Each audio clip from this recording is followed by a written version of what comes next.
12592 mooy talsam bi ñuy wax ni axu jata la fasiku xamusana su xabdata xaysun kamasare ha saqin ab sa salahu faxu jama sa taytali ha tafsala xama naqasin allahu muhammadu lii ma wax nii rek 12592 la ci bismillahi rahmaani rahim moom bari na ay ngëneel waaye li mu gën a mën mooy tàggale nit ak ñàkk tàggale nit ak bakkaar jox nit ngërëmal yàlla moom 12592. 12500 parce que da nga koy wér mais 12000 yi kese la. kese 12000 yi moom heure boo ko defee maanaam jënd nga sa àjjana dee képp moo la ci teree dugg.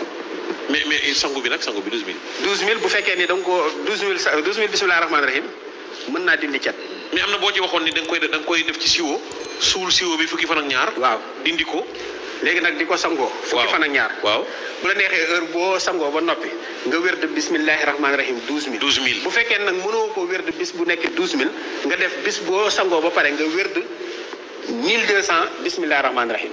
bu matee fukki fan rek mu mat 12000. Modou Mbaw sama benn xarit bu nekk Angleterre. waaw bi affaire yi dëgëree lii la def. fi mu toll nii am na xaalis. alhamdulilah. bii nii suul bi. waaw ak wérd bi moom la def. waaw boo ko defee rek suñu borom dimbali la. jërëjëf soldaar. li tax sa waxtaan am solo.